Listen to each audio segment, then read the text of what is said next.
Biscuits and tea.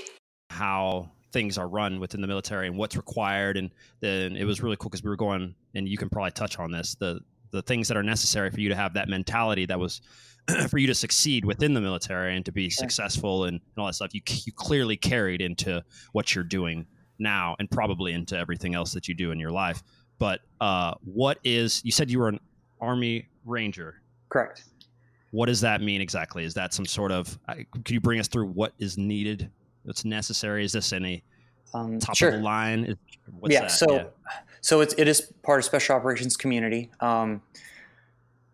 If I wanted to explain my job to somebody who has no idea what the military is, but they've just heard kind of big names amongst the branches, we are not the Navy SEALs, but we are. You could kind of say we're the Navy SEALs of the Army, not really, but because everybody heard of Charlie Sheen in the movie Navy SEAls, right? So we're the special or Green Berets. I mean, you have Green Berets in the Army, but Ranger Regiment's much cooler than them.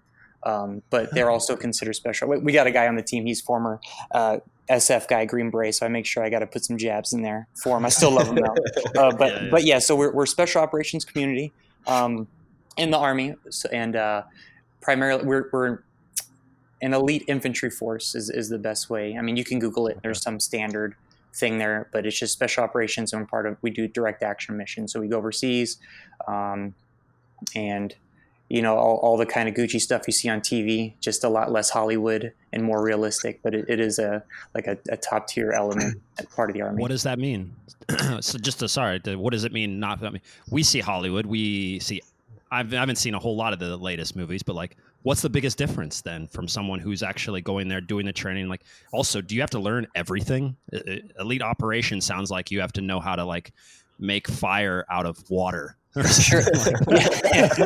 Yeah. I mean, there are some misconceptions. Not everybody who's in Ranger Regiment can be dropped in the woods and survive for 3 months by themselves. Like you can go through training. It's called SEER training, survival training. And in there, I mean, you have to know a ton of different jobs, but primarily you're a shooter. Just you're great with your weapon. And then for me, when I was also a breacher, so meaning I had to learn how to gain entry into doors with explosives, but not just using bombs, but mechanical devices like hooly tool stuff you'll see with firefighters, or donkers, where you just a big piece of metal to knock doors in. So a big part of my job was gaining entry, but also having to blow caches up if we find a bunch of weapons or something, using demolitions to destroy all that.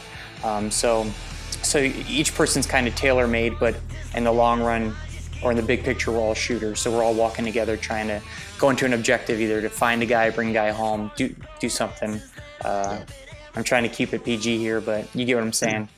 And yeah, totally. Sure. Feel free to speak. You can speak openly, man. This podcast has had on, God knows, if you even met King, shout out to King, our last guest, probably blew the whole doors open on everything that could possibly be said on a podcast. So fair enough. Feel free to feel at home. Sure.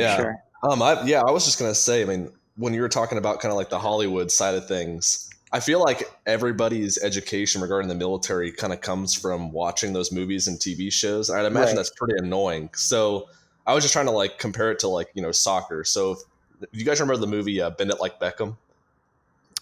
Barely. Oh, was it based off of? Oh no, I'm thinking She's the Man. A girl?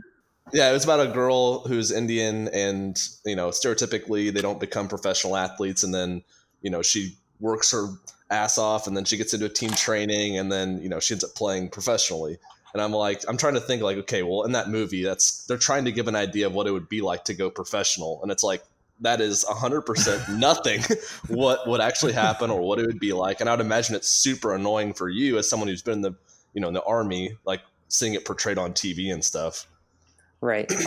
I mean, I say that because I mean, the TV movies, they just overdo it. It's just at some point it gets ridiculous. Or you're watching guys, and they're using equipment not how it's ever meant to be, or just they just look ridiculous, or they're shooting tons and tons of rounds without any ear pro on. You would go deaf after like 10 times shooting a rifle. I mean, it's pretty uncomfortable. If you've ever shot a gun and you never wear ear protection, it'll ring your ears for a little bit, and they're like talking normally between each other with no ear protection, and it drives me nuts a little bit. But I mean, don't get me wrong, we're cool. We worked really hard to be cool, so we are definitely the Hollywood of the military. I mean, Yeah. we deserve that right because we busted our ass for it. But Yeah. there are some movies that it's just like, come on, dude.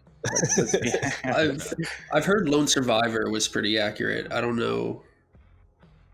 Yeah, I mean, It's still kind of. I watched that movie. It was all right. That's a it's a tough one for me because it's based on true events, pretty tragic events. But if we're talking about just on the movie standpoint, I would say it's one of the better military movies that I've seen as far as seeing their equipment and whatnot. But again, it was actually for me. It was actually Black Hawk Down. I'm not sure if any of you guys are familiar with that movie. It came out I think in 90 or early 2000s. I went and watched that with my brothers, and from that moment on, I just wanted to go and I knew I wanted to go in the Army. But from that moment on, I think that's when I decided to go in a Ranger Regiment specifically. Wow. Yeah. So, what was out of your training and all the things that you did learn? What was the hardest thing? I mean, what was, if there was, and did you, by the way, learn, I'm always curious, but I didn't ask DK. Did you learn some sort of, and I can't find the right word, that's kind of like first aid, like how much did they teach you on being able to take care of someone, and how much of all the things that you learned can you still do? Sure. Even though you're not necessarily. As far as first aid goes, now I've been out of regiment for a while now. I'm medically retired in 2015, so now this is 5 years later. And even from then, I had to walk away from regiment last couple of years because of my injuries. But they had a thing called RFR, it might be still considered the same thing, Ranger First Responder.